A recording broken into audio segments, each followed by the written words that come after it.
வணக்கம் ஃப்ரெண்ட்ஸ், நான் உங்கள் யூடியூபர் வெங்கட் பாலா ஹாட் 263. இப்போ நம்ம யாரை பற்றி பார்க்க போகிறோன்னா, ஒரு இமயத்தினாலே உங்களுக்கு எல்லாருக்கும் தெரிஞ்சிருக்கும்.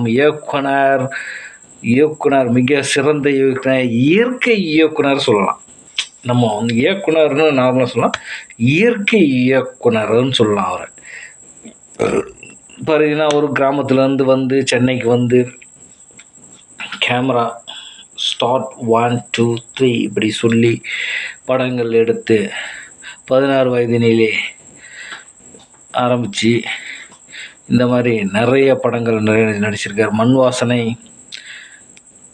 அலைகள் ஓய்வதில்லை, பெரிய நவரச நாயகன் கார்த்திகை உருவாக்கினவர் அவர் தான். அதனால தான் கார்த்திக் பார்த்தீங்கன்னா இன்றைக்கி வந்து அப்படியே படுத்துட்டார், இறந்து மேலே படுத்துட்டார். கார்த்திக் நவரச நாயகன், மிக சிறந்த இயக்குனர். நம்ம சும்மா சொல்லக்கூடாது, ஏதோ சொன்னோன்னு சொல்லக்கூடாது. உண்மையிலே ஒரு இயற்கையான ஒரு இயக்குனர்னா பாரதி ராஜா தான்.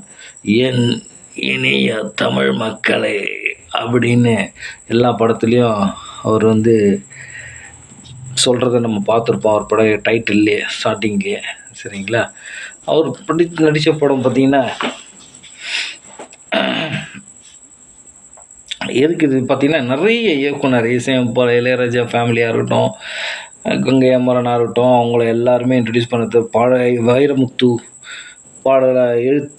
பாடல கவிஞர் வைரமுத்துவை இன்ட்ரடியூஸ் பண்ணி விட்ருக்காரு.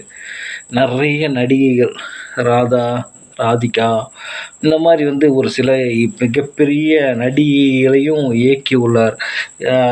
ஊர்வசி, இந்த மாதிரி நிறைய நடிகைகளை அவர் வந்து உருவாக்கி இருக்கிறார். ஒரு இமயம் வந்து இன்று சரிந்து விட்டது, விழுந்து விட்டது, மடிந்து விட்டது, ஒடிந்து விட்டது.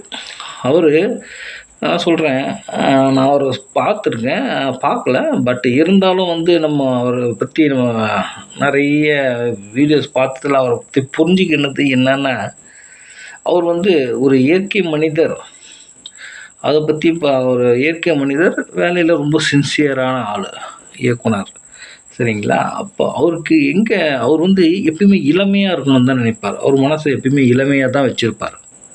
நீங்கள் பார்த்தீங்கன்னா இளமையாக அவரோட மனசு வந்து எப்பயுமே இருக்கும் உங்களுக்கு. அப்படி இருக்க ஒரு எங்கே ஒரு இடத்துல ஒடிஞ்சு போகிறாருன்னா, தன்னுடைய மகன் தன்னை போல ஒரு ஹீரோ ஆகணும்னு ஆசைப்பட்டார்.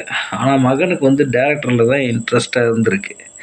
ஆனால் தன்னுடைய மகன் மறைவுக்கு பின்னர் அவர் ஆனால் அவ்வளோ ஸ்ட்ராங்கான இரும்பு மனம் கொண்ட மனிதர் எங்கே உடையிறாருன்னா, தன்னுடைய மகன் ஒரு 45 வயதில் காலமாகும்போது, மறையும் போது, விழும்போது அங்கே உடையிறார். அப்போத்துலேருந்து தான் அவர் வந்து மனம் ரொம்ப உடஞ்சி, தன்னுடைய மகனுக்கு ஒரு நல்ல எதிர்காலம் அமைக்கவில்லை, நல்ல ஒரு பிளாட்ஃபார்ம், நல்ல ஒரு பேர் சொல்லும் அளவுக்கு ஒரு நல்ல பிளாட்ஃபார்ம் கொடுக்க முடியவில்லையே என்ற ஒரு வருத்தம் பாரதி ராஜாவுக்கு இருந்திருக்கிறது.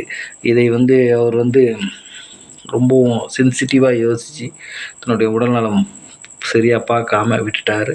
அதனால் அவர் இன்று நம்மிடையே இல்லை. இன்றைக்கி அவர் இறந்துட்டார், பாரதி ராஜா. சரிங்களா? ஆனால் என்ன அருமையான படங்கள். கிழக்கு சீமையிலே அந்த காலத்துலேயே நிறைய படங்கள் எடுத்திருக்காரு.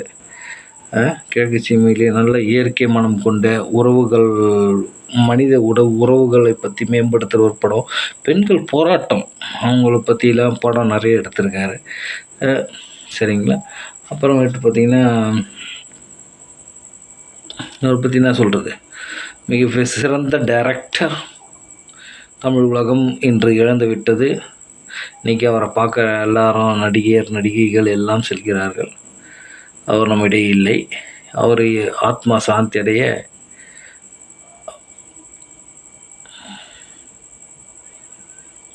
இயக்குனர் பாரதி ராஜா அவர்களுக்கு ரொம்ப நன்றி